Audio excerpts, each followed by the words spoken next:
It's a pretty good distance from the top of my head to the top of Yeah, your head. it's true. Distance cousins. Yes.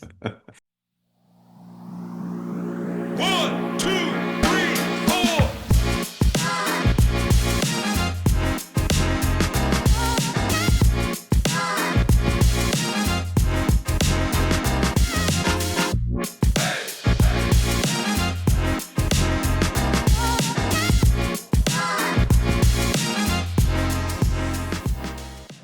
If you're someone who knows it's time to put the phone down and be present with your family or in the outdoors, this one's for you. Whether your escape is the golf course, the water, or the field, Hook and Gaff Watch Company makes watches built for time that actually matters. Assembled right here in the Carolinas, Hook and Gaff watches feature scratch-resistant sapphire crystal, lightweight titanium, and rugged designs made to handle real adventure without sacrificing style, because performance should look good too. Strap on a Hook and Gaff watch and get back to what matters most. Hook and Gaff Watch Company. Time well spent. Well, we're back, everyone. Another episode of For Love of Golf. Everyone's here. I'm going to stop saying that because this is going to be the new norm. So, welcome back. Justin's coming live to us from the 12th tee at Augusta National. Hunter is coming directly from Birdwood. I'm not sure, is that 11 green looking that at is 3 11 green. green, From 3 11 green. green looking at 3 green. Yeah. I think he's in the drone at the moment. Yeah, exactly. I'm like in the middle of the pond right now. Yeah, It's great. yeah, On a boat. exactly. And it's I'm however cold coming. outside. I'm coming to you from the tropical rainforest, as you can see right there. Nice. And That is actually, known as Ryan, Orlando. yeah, Ryan, that goes very well with your new cricket hoodie. That It plant. does. You should add one to your room. Yeah, nice hoodie, by the way. I didn't get a hoodie. I like that one.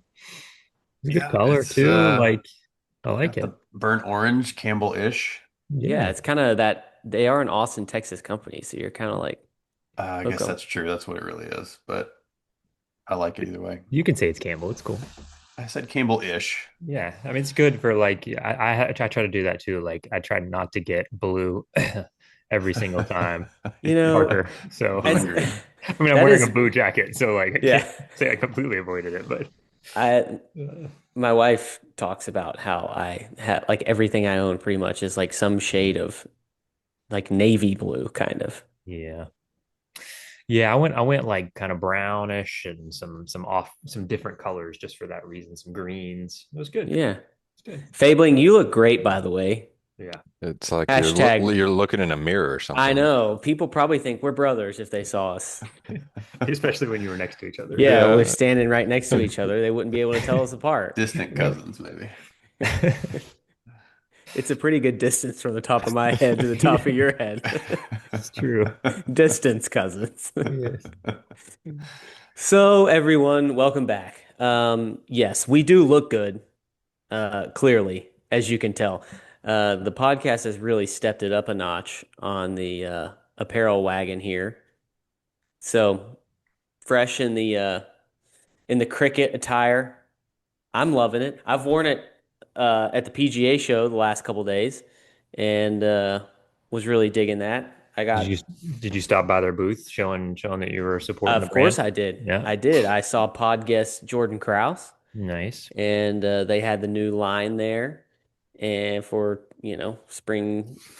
I guess no. I think they had maybe some fall stuff. I guess at this point, for 2026. So they had a nice booth. They had obviously people in there doing appointments. The show. We'll get into the show in a little bit, but another busy year down here. But first things first. Golf Six Major. The Sony Open was this week. Yeah. And as I mentioned, it being the sixth major, clearly that's one of those that I'm going to be glued to the couch for. I probably watched 0 shots live this week. I don't think I saw a single shot in real time, unfortunately. But another big win for Chris Gotterup, huh? Talk about Yeah. just like the floodgates kind of deal. Yeah, seriously.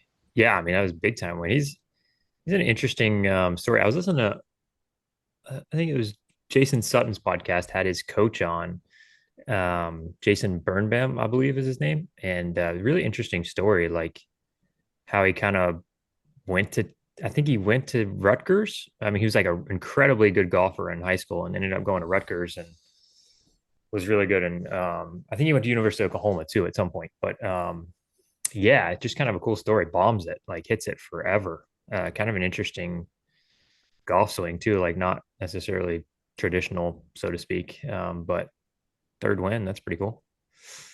Third win in 3 seasons. Yeah, it's not bad. Nice to get one early in the year at a non-bomber type of golf course. Yeah, Missed the that's cut true. last year, so pretty good turnaround. Clearly, he's figured something out. But for someone who hits it so far, he does seem like he can move the ball around and has some imagination. Like you saw what he did at that TGL event when he hit like the one iron underneath Yes, the but he was the only one that could keep it under the thing, right? and it just looked like the little that I did see of the tournament, he was moving his driver, different trajectories all over the place. So definitely, non-traditional, but lots of imagination and kind of like a field player, it seems like. His build and his golf swing kind of remind me of Brooks Koepka a little bit. Yeah, that's valid. It does kind of look like that a little bit. But, bogey free 64 on Sunday, that's helpful. Yeah, that's And pretty he's good. now 17th in the world. So, I mean, a guy that's, coming from nowhere basically 3 years ago, and he's got 3 wins in 3 years, Scottish Open, um, was definitely knocking on the door for a Ryder Cup spot last year. President's Cup this year, Fabling. It's your old stomping grounds. So Oh, is it at Medina? Where is it? that's exciting. Yep, Yeah, Medina. okay, I didn't know. That's cool. Yep, my honorary membership course Yeah, exactly. Is it through. what's the I assume he gets in the Masters with that one, right? What the cutoff's not till Yeah, way later, right? I mean, he was yeah, probably cut. in it anyway, I'm sure, but Yeah, he was in it anyway. I guess probably through the Scottish Open last year and through World. I mean, it's like top 50 in the world at the mm, end of last year. I think gets in, and then yeah, tour winners of uh non competitive week events. What's the word I'm looking for? yeah, the Opposite alternate field. Off, opposite yeah, field, yeah, opposite opposite field field, events. yeah. Thank you. That's not a hard one to remember, but apparently it is for me. So the non-opposite field events, and they've changed. They had a new criteria, I think, that's coming in starting this year, with several more exemption categories for like some national opens and things like that. And if I'm not mistaken, the fall series is now not a qualifier for the Mhm. Masters. So it's like any basically full FedEx Cup point event.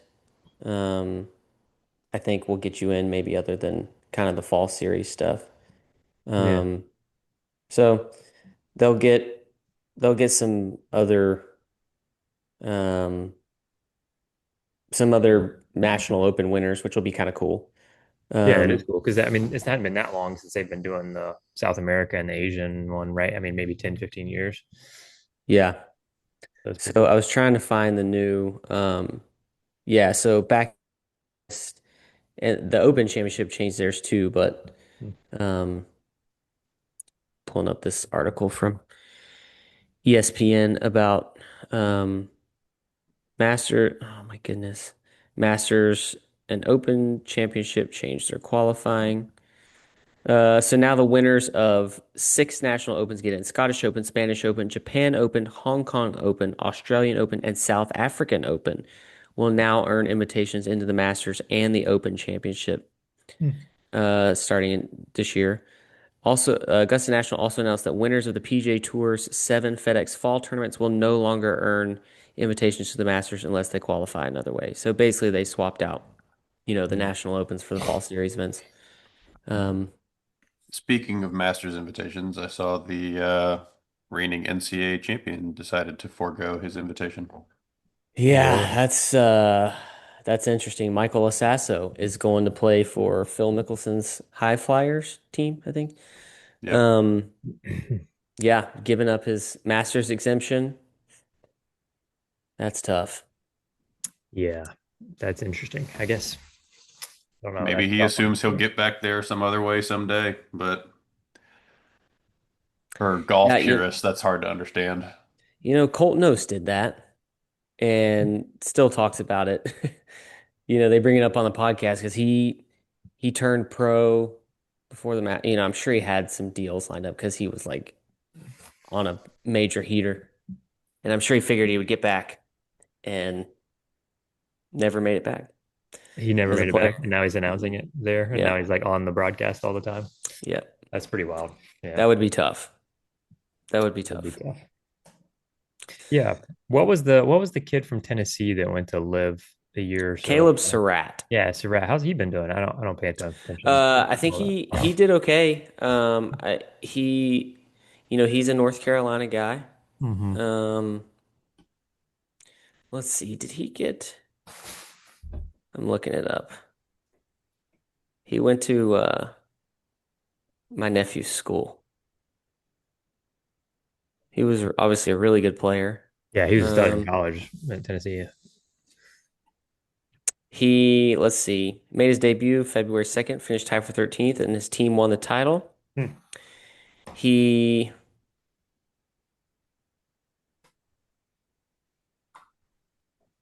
doesn't seem to have had a ton of great finishes over there, but he's made a lot of money. Um, Yeah, that's nice. his career Sick. live Oh, earnings are about $14 million over 27 events. Finished third at Live UK and made $1.5 million for that one. So he's done well financially. Yeah, yeah, yeah. It's pretty crazy. Well, I mean, that was obviously probably part of his goal coming out of it. So, Yeah. and with like the rules now, like, or not rules, but like the admission of some of the guys that are coming back to the PGA Tour, it's probably a possibility at some point in his life too. So Yeah, sounds like it. makes Sounds like they're sense. going to let some people come back.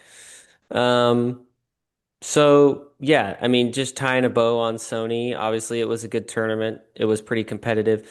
Um, Ryan Gerard just keeps on playing well. He's a Tar Heel. Yeah. Go Heels. Finished solo second. Patrick Rogers finished third. Had Robert McIntyre was up there. Yeah. How Um, about how about VJ just saying, quit giving yeah. me a hard time, people. yeah, VJ That was making the pretty cool. cut at his home course at what, Good. 62 or 63? I think so, 62. yeah. Yeah. And not folding on the weekend either. I was wondering how he'd play, all 4 rounds, but made the cut. And I think he shot one or two under or even every round. So, That's He impressive. he's got to be one of the more underrated like guys in the history of golf. I think he gets very forgotten of how dominant he was in the middle of Tiger's dominance. I mean, whatever that year was that he had where he won like What was it, a like ridiculous times. 2007 or something? I mean, He he won was like so 10 good. times or something Yeah. crazy. And obviously Um, two majors and I mean, won a ton of times and yeah, and he was like probably one of the hardest workers ever. Yeah, there was a video I remember. I can't remember what tournament it was in, or if it was like a celebrity thing or something. But it was the 17th at Sawgrass, and they're having like a closest to the pin competition, and he hits one right-handed, and then he's like, "Hey, let me hit one lefty," and I don't remember whose it was. If it was I don't know whose lefty club it was, Mike Weir or something. It was probably before that time. So, but he grabbed somebody's lefty club. He hit his first one right-handed to like 4 feet. He grabbed somebody's lefty club and hit it to like 2 feet. And supposedly yeah. he's a yeah, scratch golfer lefty, which is like bonkers, insane. crazy. He's won three majors, two Three, PGAs and sorry, a, yeah, and that's a right. Masters. Yeah. Finished third in the 99 US Open, second and three Open Championship. He won nine times in 2004, Hmm. including the PGA. So Yeah. pretty good year. He won 34 times on the PGA Tour. Yeah. 34 times. Like that's Yeah, got to that's be, crazy. Yeah. At a time where Tiger was playing his best and, he could have, would have, should have won more tournaments.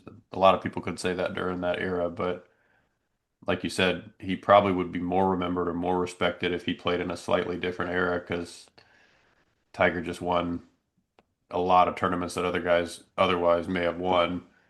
And VJ was one of those guys for sure. I mean, and also like the putting stuff that he went through for such a long time too. I mean, like I know he kind of fixed it through the long putter or whatever, but I mean, there were there were times when he was not exactly comfortable on the putting green and just was Yeah. an absolute ball striking machine with not a very like again traditional move. Have you ever seen like a picture of him at impact? His right hand is literally off the club. Yeah, I remember That's Like that it's so too. wild. not on the club at all, which is pretty crazy. There's probably a reason for it, and it's pretty cool that he does. It feels like that too a little bit. Feels trail hands not really on the club either, but um, yeah, it's pretty wild. It tells you something about that face control stuff is a little tricky, right? Like it's a skill, that's for sure. Don't recommend Young, that, but it worked for him. interesting VJ Singh fact. Youngest Hall of Fame inductee ever. Youngest living person elected to the Hall of Fame. Mm. So he was the most recently elected. Is that what that basically means? Or like, Uh, yeah, kind of. I guess you're he saying, was, yeah, yeah, he was just the youngest at the time of his induction, which I mean, you can, gotcha, if you're good, I mean, Tiger would have gotten inducted like 20 years ago, for you sure. know. So it's just that's kind of subjective, but just an interesting fact. Yeah, how does Um, that work? Like, how does that? I don't actually know how that because, like, obviously, football, you like retire, and then there's X amount of years that you have to be able to be eligible for it afterwards. Like, how do they determine that in golf? Because it's not really like a sport you quote unquote retire from. yeah, it's a little, seems to be a little subjective. I'm not sure. I feel Mm-hmm. like they've changed criteria. Mm. Um, he has the record for most wins after turning 40, won 22 times after turning 40. Wow. And he has the most PGA Tour wins by a non-American. Mm. That's I mean, that's surprising. pretty impressive. He's Yeah, 14th all time in PGA Tour wins. I figured Um, Gary Player would have that honor, but I guess he didn't play enough on the PGA Tour. It's interesting. and he has, I guess after if you win 20 events, I guess you do have a lifetime exemption on the PGA Tour. So I guess technically he could play whenever he wants to. Mm. I mean, in some form. So Does he play regularly on the Champions Tour? Or does I he? don't know how much he's playing, honestly. That's what kind of made it more impressive. I mean, I know it's his home course, but still. Yeah, I mean, let's see, he's won. I mean, he's 63. I mean, that's 13 years of being out there. You start to it becomes kind of tough probably after that long. Hmm. He's won 5 times on PJ Tour Champions. Mm. Okay. I looked at the qualifications real quick. Minimum of 40 years old, PGA Tour member for 10 years, 10 PGA Tour wins, or two majors or players' championships. That's just the PGA Tour slash Champions Tour ballot qualifications. There's obviously a European Tour that is slightly different, but yeah, it's interesting. Okay. Yeah, that's interesting. I wonder he must have just been Must have been the, yeah, yeah, right at that age. Or or they changed it, sure. after that. In 2026, Singh returned to the PGA Tour using a one-time exemption for those in the top 50 in career earnings. So, I mean, he is eligible for most full field events and the Masters as a former winner. But what I don't understand is he does have a lifetime exemption. So the category though is probably better as a top 50 in career earnings than a lifetime exemption. So he could probably get in more events, I guess. Mm, But technically he could play the whole season on this top 50 moneyless exemption if he wants to, not just Hawaii, um, which he won't do, but Yeah. it's interesting. Anybody have any other comments on the six major? Or are we aloha mahalo? yeah, we're definitely aloha mahalo. We're back stateside now. Yep. Amex. MX starts. MX starts today as we Starts record today. this. Yeah, Has I saw it started again. has Yeah, already started. Yep. Um, it will be over at the time of publishing of this episode. So you all will know what happened. But through the magic of Golf WRX Radio, we will not know.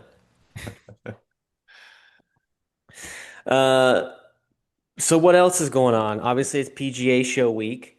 I've been down here. What have you guys been up Yeah, to? well, We're prepping for a big snowstorm. I was gonna say, you tell us. We haven't been doing anything necessarily out of the norm, out of the ordinary. We're obviously the snowmageddon that's hitting seems like the entire eastern-ish coast, and all the way to Texas, I guess. So yeah, it's gonna be interesting. I don't know what's gonna happen. There's been so many different reports, but Yeah, it's been a big topic, obviously, down here because so many people are flying trying in to and get home. out, Yeah. trying to get home early, changing flights. I did not do that. Um, When are you leaving? I leave tomorrow morning, so I Ah, think you should be fine. I mean, it's should not be good. like Saturday until Saturday Um, anyway. yeah, so everybody's, I mean, it's basically going to hit, sounds like half the country. So Mm, it's been a hot topic down here. I actually have had great weather down here. It was a little chilly Monday and Tuesday, um, but we've been in the 70s, probably mid 70s today almost. And I think it's supposed to be even warmer tomorrow. nice. Um, What'd you do? Yeah, so you got down there when? got Take us through it. down Monday. Nice. I got here around lunchtime on Monday and waited on one of our other guys to get here. We we had a car that we rented, so we took that, and he had a buddy that invited him out to this thing. Uh, you can find them on Instagram, but there's like a golfing society Mm, called Gold Links, GoldLinks, Gold Links Golf Club, and it's kind of like a culture and golf and content creators kind of thing. So they were having an event out um, at Champions Gate Golf Club. hmm. So we drove out there. We had some time to kill, and it was, I mean, they had a party going out there, and they had all kinds of, I mean, Ja Rule was there. We were out watching his group. They had some friends in that group, so that was kind of cool. Got to meet Ja Rule, That's cool. Yeah. and Gerald Henderson was there, the flying elbow, You tell him and go heels. I did not. That's He's gonna actually be I've actually met him a couple of times. yeah. He does some stuff with our first each ever. He's like a super nice guy I and has a bet. gorgeous golf swing. He was actually a really good junior golfer Hmm. and was like I think he was like considering like college golf. Like he's really good. He's like a plus two. Um, and so he was out there playing. They had all these content creators. It was a party for sure. And then he wasn't there that day, but Jonathan Stewart came in. I think Mark, our guy, went and played with him and Gerald the next day, and Ja Rule was back in. And Ja Rule's like a golf addict, I think. But he was pretty cool. So that was a busy, just kind of wild afternoon. They had a lot of cool stuff going on out there. A bunch of people, hundreds of people out for this thing. Food trucks and music and all kinds of stuff. Eric Ebron was there. Oh, nice. There we go. Another Yeah, heel. another Lots of another heels. Tar Heel. Uh, I'm sure there are some other people there. Marcus Allen was there. Cool. Um, So you fit right in as being a I'm sorry, content not creator Marcus yourself. Allen, not Marcus Allen, Maurice Allen, long Okay. drive guy. Um, so it was fun. We had a good time. And then let's see, Tuesday went over to have lunch at Lone Palm, Mm. kind of near Tampa. We had a meeting there, which was great. And came back, went to demo day briefly. I was gonna say, did you make it out there to demo day? We did. We went out to demo day. Yeah, Cool. it's wild. It was that's always a big day. We didn't get there till about 3 o'clock, and it runs till 5, I guess. So it was actually kind of tame when we were there. You could get in, hit stuff. The lines weren't super long. It was pretty nice weather. See anything cool? Um, I mean, the new wedges, the new Vokey wedges are out this week. Those today, actually. I saw, yeah, I saw you Yeah. showed yours. Those kind of debuted this week. Um, actually didn't really look at those at demo day, but I saw them in the booth later. Um, just kind of walked around, didn't really see a ton of stuff. Went in Strixon's booth, saw their stuff. Hmm. Um, looked at the new Ping driver. It looks fantastic. Does it have turbulators on it still? It does, yeah. Okay, it doesn't look Yeah, fantastic. I like the way it sits. Okay, all right. Um, it sits really nice. Ping makes great Uh, stuff, but the driver drives me crazy. The look I and don't know sound why, of it. man. Get you the speed. I know I Get you can't the handle it, speed. but I did see photos of the new Ping was it 540s, I guess. Those things look pretty crazy, like rocket ships. It's like the player's distance iron, and that thing looked insane. Did you see those? Yeah, I think not. I didn't study them, but Sure. we were kind of looking at some of their stuff. I think I saw those in there. They Yeah. were pretty busy at demo day. I think they were probably one of the busier booths. Cobra was also pretty busy, Hmm. and Mizuno was busy. You know, Mizuno's got kind of all new stuff out. Their stuff looks great. Also, um, they got a couple drivers. Um, The some putters looked pretty multiple cool. I sets of saw a irons. picture of Yep, saw that. the putters. Yeah, pretty cool. Actually hit some putts with some of the putters on the putting green there at the show. Bridgestone, went and checked out Bridgestone. Saw some of their irons, wedges. Uh, putting green. Labs got a new.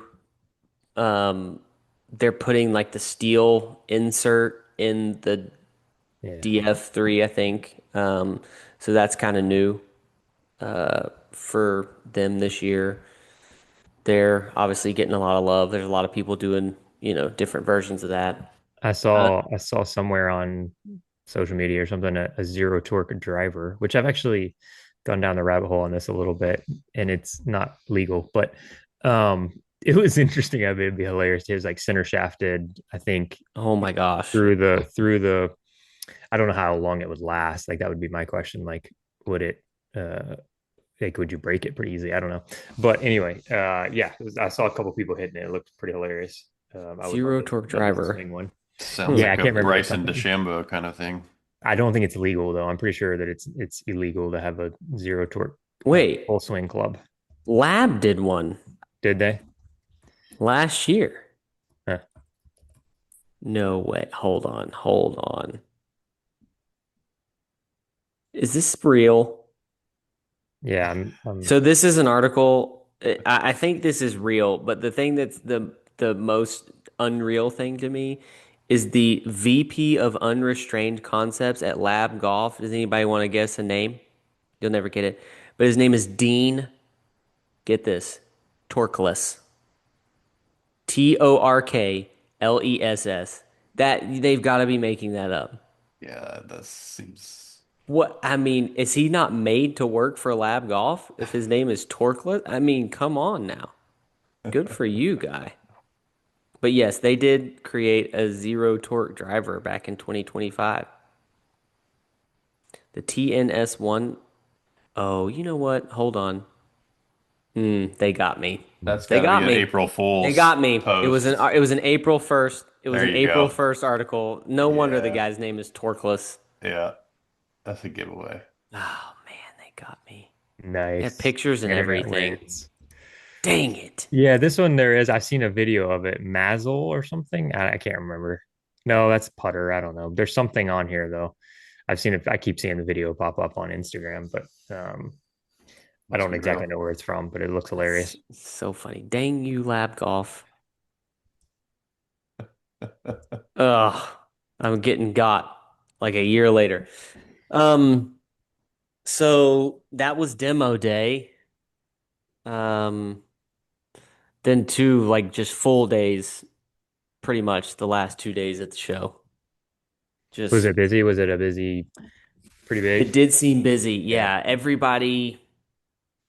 Trying to think if there's anybody that like wasn't there other than TaylorMade. TaylorMade was not there. but they have been Um, there for a long time. they've kind of, I but think I mean, like new driver and everything. And I think even pre-COVID they weren't there. I want to say, but maybe Maybe after that I can't remember. But they haven't been in a while. Titleist was there.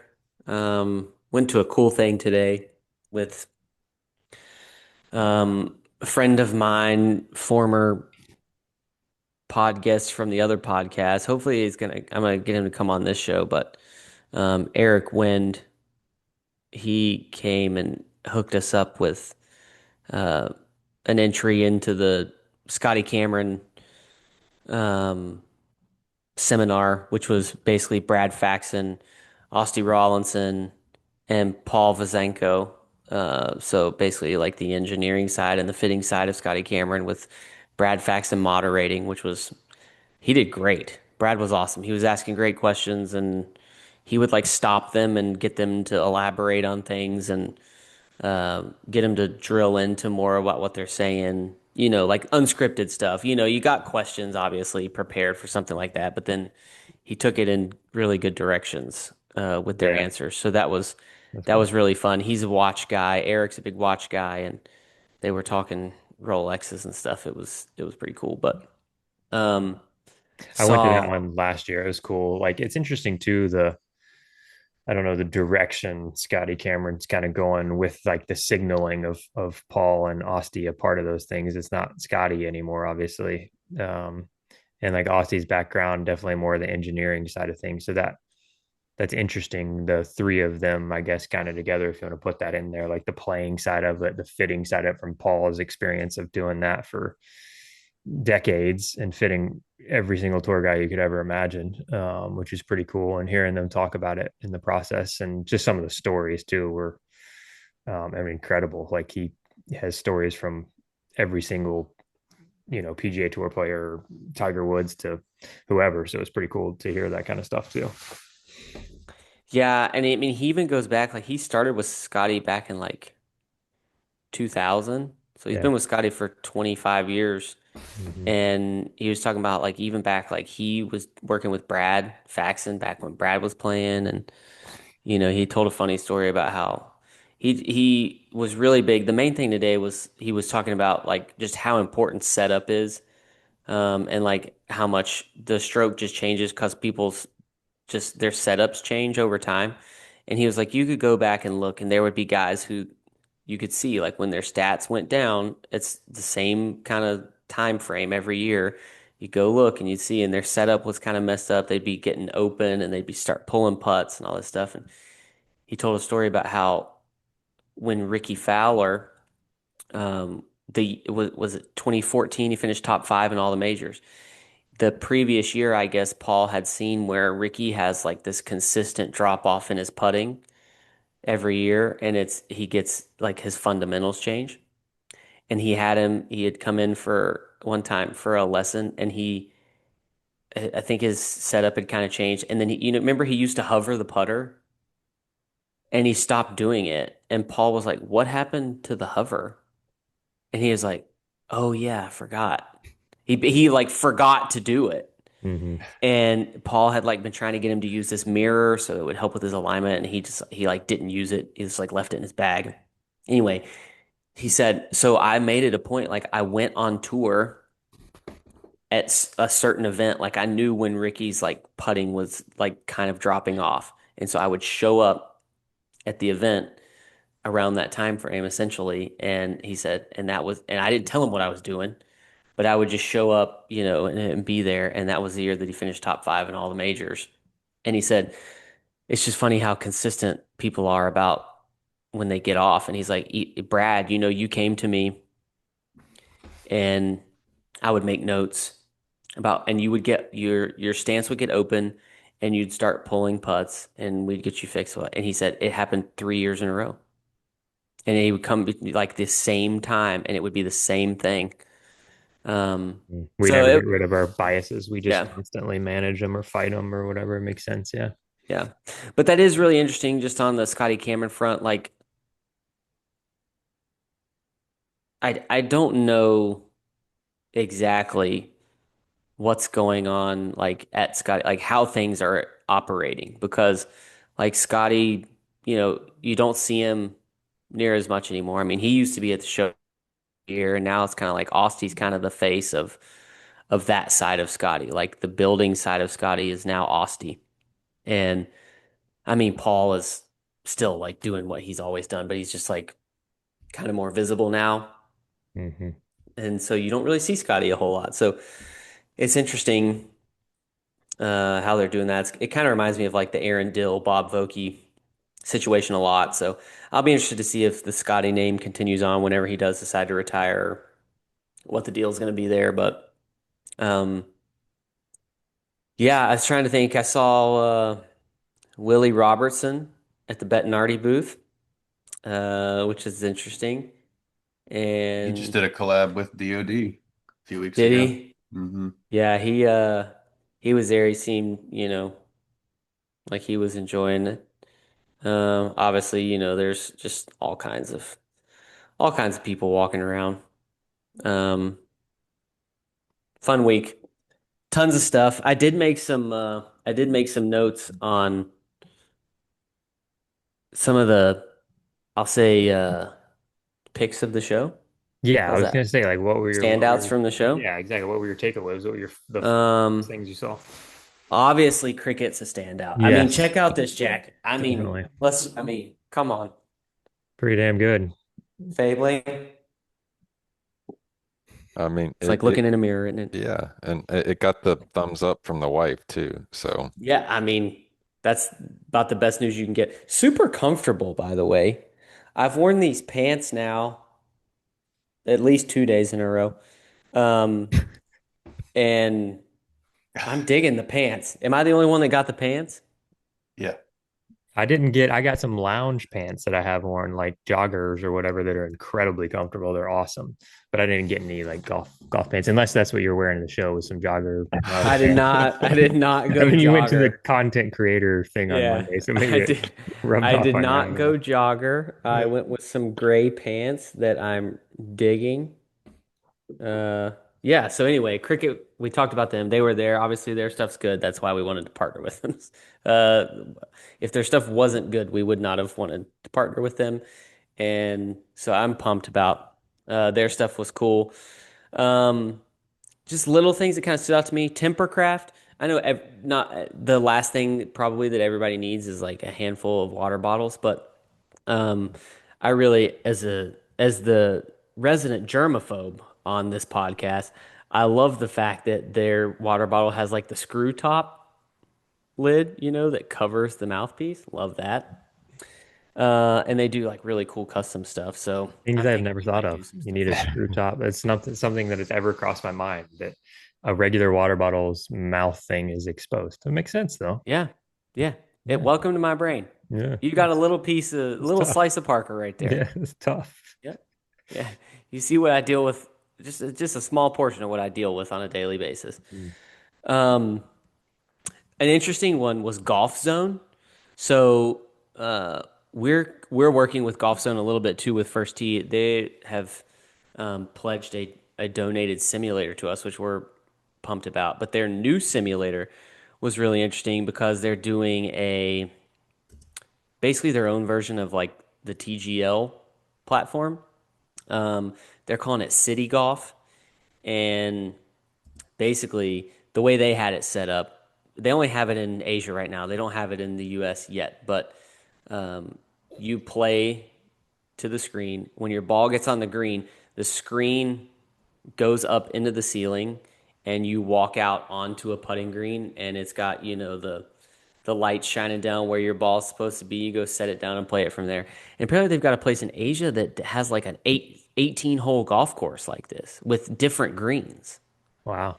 That's cool. Um, They're I that company is huge. They're the biggest golf simulator company in the world, yeah, Golf Zon, and they're massive in Asia. I mean, like, because there's not that many golf, like China specifically. There's a guy on UVA's team that's from China, and he's like, there's more golf courses in Virginia than there are in the entire country of China. yeah, that's So there's insane. for as big of a country it is, there's not that many golf courses. So they just have like indoor golf ranges, simulators, like that is massive anywhere in Asia, but obviously specifically China too. So it makes sense. That's really cool. That like so it opens up and you go putt on a green. That's interesting. And the green Yeah, like you just like moves and walk changes. through where you just hit, because the screen goes up into the thing. And then, I mean, I'm sure you can build it however you want to, but that's the way they had the one built at the show. And then Mm. you walked out on the putting green, and it's got the light shining down that shows you where to put the ball, and then you finish it out from there. How big of a place is like how big is the green? Like, The green was like, I mean, large. It wasn't, I mean, it's not a regulation yeah, yeah. golf course green by any means, but it's like, it's not like a little mat that you have in your house. I mean, Mm. it's large. Cool. Um, so that was pretty cool. Um, there was a company called Single, which made these really nice looking single person golf carts, which is kind of like, you know, are those really going to catch on? I doubt For it. germaphobes like you, It's a yes, they I mean, are. yeah, no, and that was the conversation that we had was like, it's just kind of born out of COVID.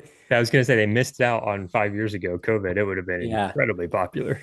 But like the pace of like somebody was telling us that they knew a course that had like some of those single rider carts. Like pace of play, it's helped a lot. I don't know that it's great for like turf, uh, but they looked awesome. I'm sure they're very expensive, uh, and you get obviously it's less, but it's kind of like it's like a slingshot for a golf cart, but it's pretty sweet. Um, let's see.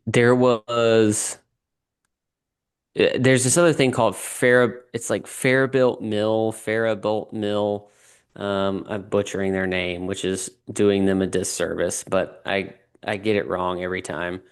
Um, Faribault Mill, and they do like these really cool like custom blankets, like wool and cotton blankets. They've been around since 1865, and they'll do like outlines of the golf course. They can do like the basically like old renderings or something and make it on a big blanket. They're really cool. Hmm. That's a couple years in a row I've seen them and really thought they kind of stood out. Um, in the new product section, there was a company called Marker Smith, and they were all hand enameled ball markers. So they take your logo and they they put it into like I guess like copper, they like basically have it machined into the copper and anneal it or whatever with the heat. But then it's basically just like the embossed kind of outline, and then every ball marker is hand enameled. Hmm.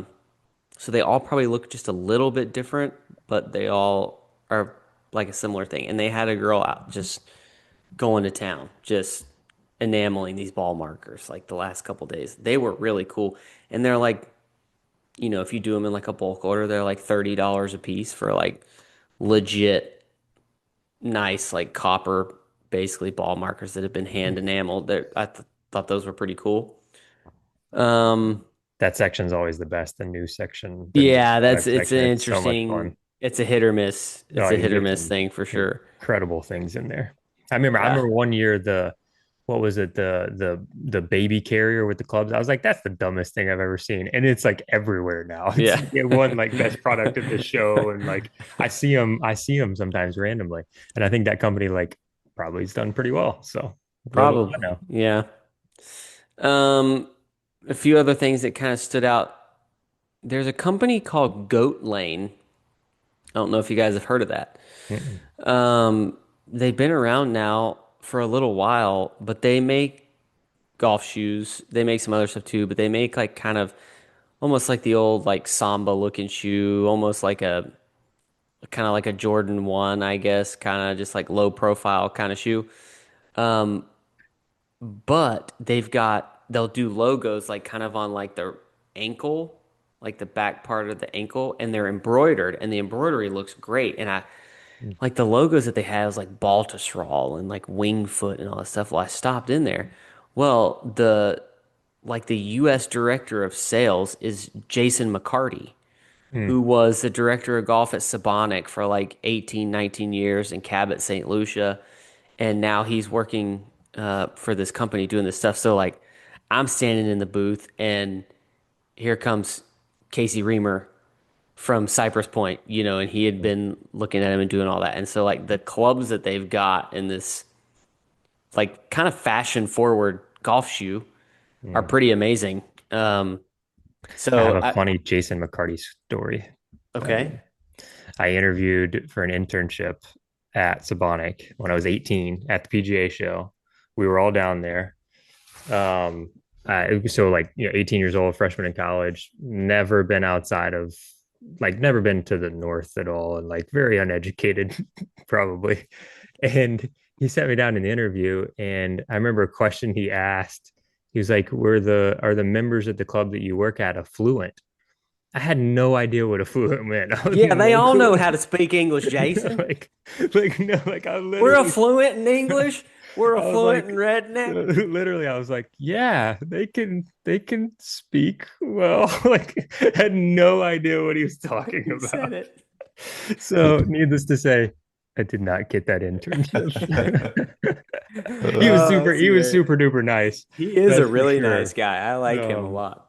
and yeah, it was, but I'll never forget that one. That was like first interview ever at the PGA. So super duper nervous. I didn't have an internship yet, which was pretty late in the game. I ended up not getting one until like spring break that year. But yeah, it was hilarious. It was great. I didn't even know though. I didn't even know what I was saying until afterwards. I think I asked you or somebody like, what in the heck? Or I Googled it, I guess, but what in the heck does affluent mean? Oh, Uh, that's funny. Yeah. I'd forgotten that story until you brought it up. That's so good.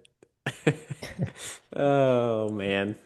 Yeah, we brought up friend of the show, Wes Roberts, obviously. Shout out Wes. Their stuff was pretty cool. They had a couple different profiles, I think, of shoe, but just like the embroidery looked fantastic, and just to see like that shoe at Wingfoot and Baltusrol, and it's interesting. Um, I liked it, and then I am very much like an accessory person as well, and I have to say that I mean this is multiple years running, but two of the best in show are Hudson Sutler. Their stuff is like unreal, and Tremont Sporting Company, I think. Head covers, um, all kinds of cool gifts, and but their head covers are top notch. They had this their giveaways that they were giving away were awesome. I got one. It's probably about this big. It's like a wooden matchbox, and it's got their logos, like a bunch of different logos cut into the top of the wood. And then you open it. It's got a striker built into the wood up top, and just a little like place to hold. Like it would be an awesome tea gift or something. Mm, You put your club logo on. I don't even know if they sell it, but that's what they were using as a giveaway. It was pretty awesome. that's cool. Um, Heritage Gear also is another really cool like bag company. They do kind of like almost looks like felt and embroidered like logos on bags and stuff. I would check those out. Those are really cool too. But all in all, you guys have all been down here. You know what it's like. I mean, it's definitely new stuff every year, but it's kind of the same story every year too. You see a lot of the same people. You go eat a lot of food, and I mean, I guess everybody kind of does it differently, but um, we had a great time, good food, and obviously ran into a bunch of people that you guys would know. Shout out, by the way, to Golf WRX's own Aaron Martin. Got to meet him today for the first time. We've been kind of talking for years, so that was nice to finally meet him. So, Aaron, if you listen to this, it was a pleasure. And I know Knudsen was around shooting video content everywhere. I never did see him. Um, I know he's busy, and um, I didn't want to bug him too bad, but there's been a lot of great content from Golf WRX of the show. I think he put out on his Instagram, "What do you want to see?" and let people just go to town on making requests, and then they would go shoot videos and stuff about anywhere that anybody wanted to. So, Yeah, um, I saw a bunch of chips and golf ball companies. There were like three different ones that I saw on. I think it was actually a Golf WRX video that I saw that two different ones. which was interesting. Like they put a chip in the golf ball and you could use it. I think it was mainly only used for putting right Yeah. now, I think. But yeah, it looked interesting. There was a cool one. Actually, Scott Stallings was hitting some putts over there when we were checking it. Mm. When we were over there, he was checking it out, and it was like it captures like ball speed, and I'm sure like probably spin maybe some spin characteristics or something. Mm-hmm. That to me seems like a really cool opportunity. If they can figure that out and make it accurate, I think that could be really cool. Um, Obviously it's a different golf ball than you're going to be playing, so that's a little something to figure out. Mm. But just the technology behind it is really cool. And if one of these manufacturers could, buy them up or create their own technology that can do it in a, whatever, name your brand golf ball that you're actually going to play on the course and it makes it, you know, For pretty sure. much the same ball, that would be huge. Yeah, I mean, there's Um, precedent for it. Like Titleist does the RCT ball, the RCT, yep. TrackMan ball, with the yellow. I mean, with the Y-shaped metal strip that's in it that helps TrackMan indoors. So there's definitely precedent for it. Obviously, like it looked like the technology was like a chip, and so like hitting it with a driver probably not Yeah. ideal. But I mean, for putting, it seems like it could be pretty cool. I just one of the guys asked, "Can I find my golf ball with it?" Which I think is kind of a funny one too. Like golf ball companies may not like that if you can find your golf ball every Yeah. time. Yeah. Uh, but I yeah, I did briefly like walk by your boys over at TrackMan. They were nice. obviously, that's always a busy area right there. Um, they had a lot going on, it seems like. I'm trying to think if there's anything else I saw that was just, I mean, there's all kinds of stuff, right? That you see that's just like, you don't know what it's going to be like. Fine Tuned is another interesting brand to me. Hmm. Hmm. They're doing like removable and changeable wedge plates essentially, so you can change the sole and grind and bounce of your wedge by just swapping out these pieces. And they have putters that you can change and stuff. That's a pretty interesting company. They were there again. Um, Yeah, do they do they're like one of the only people that does like if I remember correctly, they do a putting cart, like a fitting cart too. they do have a Yeah. fitting cart, kind of like David Adele used to have. Yeah, I've seen I went to the camp as a coaching thing and Tyrus York and Larry Ward had it in Louisville and it was pretty dang cool like what you could do with it. Because there's not a lot of options out there from a pure like fitting standpoint. Obviously, like the Adele one used to be like that, but it's one of those ideas or one of those parts of golf fitting specifically that's always been there, but never really like there's never really been an answer of like, hey, exactly how do we fit a putter exactly? So that's an interesting one for sure. And then just the functionality of being able to do it. Obviously, the irons and drivers got figured out. Whatever, Henry Griffiths, I guess, was really kind of the first one to really do the interchangeable heads, but that's been figured out by every company, but never really figured out the putter stuff. So it's one to keep an eye on and watch.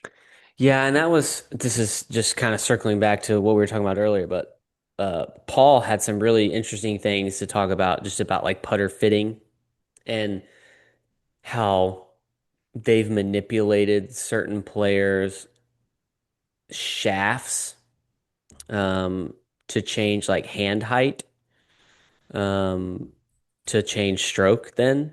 Because you get these guys that like their hands get super low because they want, and this was also probably in part of the conversation about like zero torque and low torque stuff.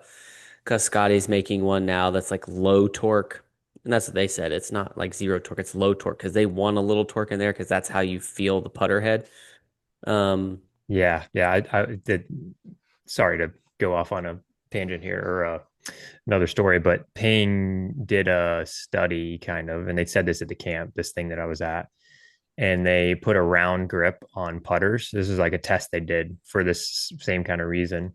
And they made a legit zero torque putter, and then they made a putter that, like answer style that had traditional kind of toe hang torque, whatever you want to call it. And they just had people close their eyes or blindfold or whatever. And they would like twist the putter face around and then they would try to find square again. And like with the low torque putter, it was like really hard, or the zero torque putter was really hard for people to do. So they weren't saying that was good or bad necessarily, just like an interesting thing to consider that like, hey, you may not be able, like, that torque is there for a reason a lot of the times, because it can give you awareness to that. And if you're used to that feeling for such a long time, it can potentially be a change. It is going to be a change. And like sometimes that could be a positive change if you need to feel something different, I guess. But it was interesting. And then they kind of actually he told a story about one of the first putters that Karsten ever made was true zero torque. And the design was kicked back from the USGA, and it was told that it was like different than what obviously the ones are now, but it was told like, hey, it's not okay. So it was kind of interesting that like his first one of his first putter design was like a true zero torque. Just for kicks and giggles, at least partially, since we have some gearheads probably listening to this. It worked out well. I had this putter in my watch list on eBay for like the last week. Well, it was going to be ending while I was on my flight coming down here. And I really wanted it because I've been buying and selling putters for 25 years probably at this point. And I've never ever seen this putter. I think it's just like it's a legit like one off. Maybe there's another one that he has, but it's a ping. And I was really wanting it. Well, the airport, there was a situation. Three of the four X-ray machines were down in Asheville coming down. So I think I waited in the security line for probably 2 hours, and or close to it. But that then allowed me to be able to finish the auction while I was waiting and get everything done. Well, I bought it, and it's a basically, I'll debut it on here.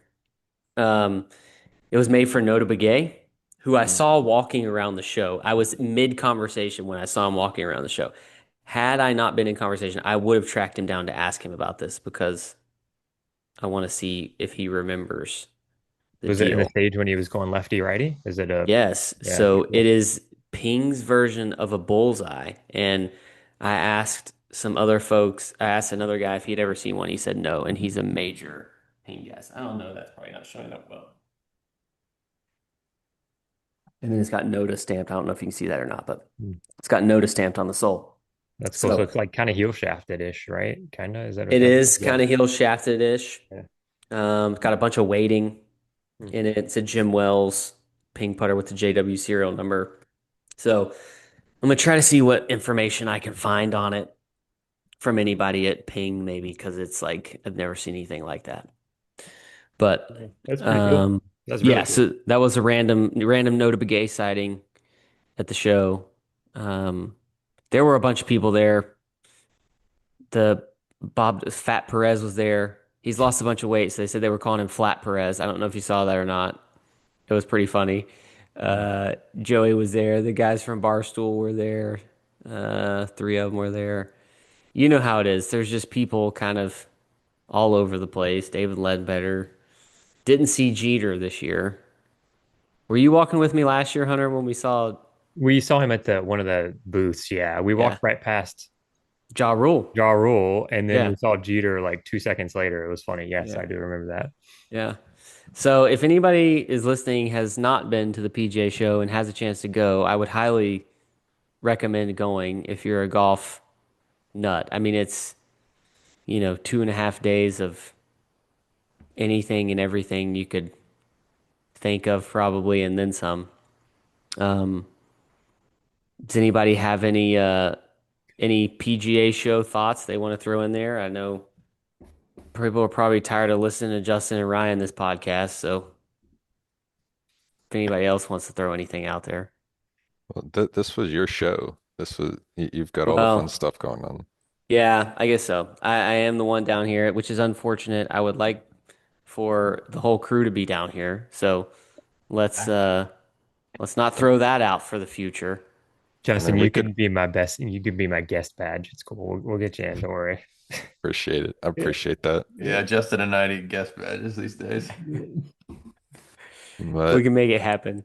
I mean, we could fill up an entire podcast just with old stories from the PGA show if we wanted to. Yeah, and we need to like it we got to get it going again. Like I want to be we went to dinner at this Italian place that is going to be like my new staple. That's an every year. It's an every year dinner reservation Hmm. for the PGA show from here on out. What's it Homemade called? Shout it out. pasta. Shout it out. What is it? Shout out to Ciao Italia. Nice.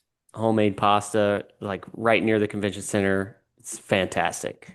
Um, so we went there on uh early in the week and we're sitting at the table and I look over and there's like these three guys that just look like, they've probably been best friends and they've probably been coming to this show together for the last 40 years. It's like so we gotta rehash that. We gotta get the gang back together down at the PGA show. I rarely ever play golf down here. A lot of people do. I mean, there's a ton of golf courses, so I don't think it's like hard to find a place to play. But I rarely play golf, but it's still so much fun. Well, that's what I was gonna say, is that it didn't sound like there was any golf involved, but I feel like, when Bill goes down there, that's all he's always playing golf one day or something. Yeah, yeah. I think. Well, the thing is, if you're a Gotta have club those pro connections. and Yeah. you're at one of the good courses, you're getting invited to play some good places. Like you're probably playing Seminole or Isleworth or Lake Nona or somewhere while you're down here. And so yeah, why not bring your clubs if you can do that? So we'll have to One of the get things, one of the things I miss about the show is like back when we went in college, I just remember like the giveaways and the prizes and the contests and things like that were kind of outrageous. I remember that one putting one that we did. It was like I think it was gel putters or something like this, and we were in I don't know like sophomore year in college. This is the yes putters. Was Yes, it the yes putters. putters? Yeah, we got like two yes putters or something like that, and then I I did a still putter. have it. I still have mine too, actually, both of them. Mine's like an 80 to 2 style, and then like a normal kind of Laguna style one. I still have both of them. But I remember there was a putting contest where like if you made 5 putts in a row, you made like $20, and then if you Mhm. kept making them, you made $5 a putt or something. And I made like $180 or something like that. It was crazy. yeah, and they had that fun area there back in the day where it was like section versus section, like a short Mhm. game challenge. Mhm. They don't have that anymore, which is unfortunate. I'm trying to think, the giveaways, Bettinardi had some pretty good giveaways. They were giving away towels and like those little putting discs. Uh, there were some pretty decent like little giveaways this year. Um, I'm sure there are a lot of people that go and just go table to table and get all the giveaways. And if you did that, like you could come home with a lot Mhm. of things. I mean, there's people giving away hats and there's Yeah, what you got to do is go on Friday, like late when everybody's packing up. yeah, I yeah. remember we were walking out like 4 or 5 years ago, and the guy from Squares, the shoes, Hmm. was like walking out with a bunch of stuff, and he was like, "Man, I'm so tired of carrying all these." And he had like size 12s. He's like, "You guys want any?" I was like, "Dude, I can't wear a size 12. Sorry," but I was with a buddy, and he was like, "Oh, that's perfect." So he got a pair of shoes. It was great. They're pretty nice. Yeah. Now, that would be an interesting conversation to have about the square shoes. Hmm. Nick Faldo says they get you more club head speed. Hmm. Yeah, I mean, I'm sure there's some people that like that, and like obviously, FootJoy has done a lot of research into that. I know like Sasha McKenzie's helped them as a consultant, doing some stuff with producing better ground forces with certain types of shoes. And like shoes are kind of a little bit of a black hole when it comes to that kind of stuff. But yeah, I mean, absolutely can affect things. Like if you ever, yeah, I mean, like obviously if you've hit balls in like tennis shoes or like very slippery shoes versus having shoes that have some legit plastic spikes on them, you're going to get different inputs, that's for sure, and potentially different outputs. So, Got to um, go with the spikes. yeah, I mean, probably. Yeah, I think it depends a little bit, but yeah, I mean, you look at the long drive guys after they've hit like 20 balls and the ground's like completely destroyed, right? Because they have spikes and they're I pushed know, I know really how that hard. is. You Yeah. know, yeah, yeah. I try really hard. It doesn't. I destroy the ground too, but it doesn't get that fast. Now I'll tell you, probably the best like you're talking about like contest at the show probably is the stacked booth. Hmm. Hmm. Hmm. They did that again this year. They give away $1,000 both each day to the best Did you do it this time? like short. No, I didn't. I saw that there was a girl won it 2 days in a row. Like that's incredible. The Is it the same same girl. girl from Same last girl. year? Is it the Probably. I same don't girl know. from last year? Probably she just goes there and racks up on wedge play. She Yes, practices yes. all year and comes home with 2 grand. That's not a bad habit. Good for her. Hey, I don't hate it. If you can No. repeat that 2 days in a row, you deserve to win. I mean, she beat Fitzpatrick's score or whatever. That's pretty good. Yeah. That's a fun deal. The stack I got to get into my stack. Well, yeah, you have one. Have you done it yet? You got an update? You Have I done it yet? I did the work. I did the what do you call it? The like workout, like the baseline the test. baseline test, yeah. But you haven't done the 30-day, 90-day, 90-day, I No, think it was no, 90-day no, program yet. no. What I Yeah. didn't realize going into this was the work that's required on the front end of each session. They Hmm. want you to be sweating Hmm. from a warm up before you do the stack Hmm. workout. Well, Yeah. I was unaware of the commitment level of this. So I've got to reconfigure my schedule to fit this. But I will say I did have dinner with somebody who's like, they've picked up like probably legit 7 to 10 miles an hour of club head speed doing stack. Yeah, that's pretty awesome. I mean, that's a Ryan does lot not of need that. distance. Ryan does not need stack. Ryan, what is your club head speed? Too high for the rest of it. Well, I just know that it's his 4 iron, which is what he generally hits off the tee, is probably greater than my driver combat Yeah. speed. I mean, Ryan's probably swinging it, what, Hunter? I don't know, but I mean, in college, it had to have been 120 plus for sure when he Yeah. tried. I remember one year there was something where you did a swing speed thing, and in a suit and tie, you were like 125 or Mhm. something like that. Yeah, That's that's why I could swing D8 irons that were inch long, and you know they used to call them light poles. They were long and heavy and stiff and didn't bother me back then. That was a long time ago. that reminded me of another standout from the show. Machine putters, which is an older brand. They've been around a while. They're kind of coming back. They're based out of Texas, and he had some stuff where he had worked with uh, True Temper. No, who has this? Who has the smack wrap shafts? I have them in my irons. Oh, Um, is it not? Oh, I know what you're talking about. I'll think about it in a second. yeah, it's anyway. It's the UST. UST, yes, that's exactly what Yeah. it is. Which So makes sense, Texas. Yeah, yeah, okay. Yeah, sorry. UST is making a putter shaft for him that's like super stiff, but like and like stable and all this stuff. And he's the guy that invented the hog putter back in the day, and he's done one other one where they had some wins as well. But anyway, that was a fun conversation with him because they've got like all their putters are like you can change the necks out of all of them, and you can change like the weights and these spacers, and you can change. They used to have a weight that would go sometimes in the heel of the putter, and they called it the closer, so it would help you with face rotation. They've got some pretty unique stuff, and he's kind of been out of the game a little bit for like 10 years. But he's coming back and getting some stuff going. So that was pretty cool too. And I had never seen like the original hog putter. It's massive. Yeah. And that's where the name obviously comes from. And it's like it has this huge shaft that's like, super thick, big putter head. It was really interesting to see. But yeah, they were kind of a standout from the show too. So that's a brief rundown of PGA Show 2026. Obviously, I imagine there will be the 2027 iteration next year. Maybe the four of us can all go together. Um, this year they had this is interesting. The original hog putter, designed by Dogleg Wright, was revolutionary for its thick 1-inch non-tapered shaft and large head, creating a zero torque design for unmatched stability long before it became mainstream, famously used by pros like Jim Furyk. Um, Jimmy used all kinds of stuff.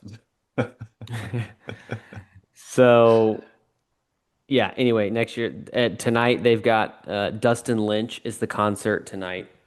I did not end up going, but they've had year one was Jake Owen. Last year was oh I my don't know who gosh, Dustin Lynch Third is. Eye That's Blind. bad. You would if you looked him up. Gotcha. All right. Country. You'd probably know some of the songs. Gotcha. So they get some big names for that concert, and it's free for anybody with like a badge to the show. And I'm 0 for 3. I haven't been any of the years, and 2 of the 3 would have been ones that I would like to go to, but there's just so much going on. It's kind of tough to do it all. But again, if anybody has a chance to go to the show, pretty much anybody that plays golf at a course has a chance to go to the show. You just need to ask your pro.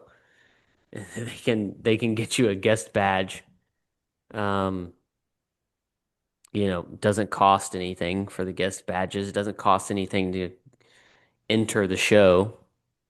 Um, so it's a cool opportunity if you want to go. It is very cool. If you've never been and you're a golfer, it's crazy. I mean, just the first time walking in there, I remember whatever 20 years ago walking in the first time, like, I mean, it's insane how much golf stuff there is, things that you would never even think of, and just, yeah, it's fun. It's cool. And then, of course, like the people you see and all the, if you're in the business, like run into people that you've known for a long time and only see once a year, basically at the show, which is always fun too, for sure. Yeah, I think I think I've read somewhere that it's like 1 million square feet. Mm. Um, Do the and golf management schools still have booths down there? they do. Yep, they do. They have a section, which is great for, a lot of kids will come down and obviously have interviews and things like that for internships, kind of like Hunter did when he Yeah, learned about it's really, yeah, exactly. It's really interesting. affluency. Influence is right. It's really interesting though, like how different it is. Like we would go and interview, and now it's kind of the opposite. Like literally, Yeah, it's probably true. clubs are like recruiting those kids because there's not, like when we went through, there were so many kids in the program that you had to fight for an internship. I mean, we had guys that went on internships and didn't get paid, or even had to pay for housing to do it. Versus now, it's like even like some of the top clubs are like can't find interns, so it's very different of an experience. I remember talking to the Penn State um, internship court. I was having dinner with him one time at the show like 3 years ago, and he was like, yeah, our kids like literally get like incentives. They get like bonuses for coming to places, which is wild. I mean, completely different. We were fighting to go wherever we could pretty much. So it's interesting. Hmm. Just some quick facts for anybody that's interested in this kind of thing. PGA Show, about 1,000. This is 2025 numbers. About 1,000 companies and brands represented. Honestly, I would have guessed more just being in there. It just feels like it's more than that. 1.1 million square feet of exhibition, demonstration, and meeting space. Over 30,000 industry professionals in attendance. That's a lot of people in one room, especially when you look at and I guess it's, probably just counting like different rooms, but I looked at one of the signs today and it says maximum occupancy was like 6,251 or something. I'm like, there are a lot more people in here than that. Um, Nearly 90 countries and all 50 states represented, but 90 countries is pretty impressive. 7,000. This is interesting. Of the 30,000 people that are there, only 7,000 are PGA of America golf professionals, LPGA professionals, or international PGA members. Hmm. So I guess that's including like the exhibitors and then like all the people that come to as guests or whatever. I don't, yeah, yeah, that's I interesting. mean that's less than a quarter. Just Mhm. kind of hard to believe. Um, 1,000 plus, it says VIP buyers attending from 800 plus golf facilities and mass merchandisers representing 885 million in purchasing power and nearly 2.2 billion dollars in retail sales. It's the biggest sales week of the year. Yeah. 900 plus attending media from approximately 24 countries. So I don't know how the PGA show relates in size to any other shows that they have down here at the Orlando or the Orange County Convention Center, which is massive. But I would have to think the PGA show is one of your larger ones. Who knows? Yeah, I think that one and like the boat one is really big too. It's there. But yeah, I would imagine it's probably a pretty big one. So anyway, that's PGA Show 2026. Thanks for going there and posting up. You're welcome. I know that's not a comprehensive review by any means, but if you want comprehensive photos and videos, check out Golf WRX's Instagram page and their website because you will be able to find all kinds of that stuff that we won't even try uh, to compete with by any means. So go check that out, and you can see all kinds of things from the PGA show. Some of the stuff I probably talked about will be on there. Boys, it's been fun. Again, I like having everybody on. Yeah, man. Thank you. Yeah, no, it's been great. We'll, We got what we got got some coming good up? stuff coming up. Yeah, good. Got some good stuff coming up. Saw a friend of the show, Adam Messick. We'll probably have him on at some point, talk some architecture stuff. Um, let's see, we got next week, we'll have kind of a recap, tour recap, and just kind of a check in for all of us. And then we're getting back into, like I said, architecture, collector. We got College Corner coming up, instructor coming up towards the end of February. So we got some fun stuff happening around here. Forward to it. Plus, who knows, maybe a trip at some point. Well, be careful tomorrow. Don't snooze your alarm too much. That's a great point, especially due to the fact that my speakers are messed up in my phone and I can barely hear the alarm go off. Oh no. The best thing I have going for me is that my flight is not till almost noon. So Oh, yeah, you can't miss I that. should be okay. I could miss it. I could miss it, especially if I wake up late and decide to take a long shower Well, when we're already running a couple hours behind. I've known that to be attempted. Yeah. Same with people who get up and turn off alarms that are that are supposed to wake everybody up. Listen, we don't need to point fingers around here. We're all friends here. All right, boys. It's been real. It's been fun. talk to you next And week. it has been real fun. Yeah. Later, gents. See you guys.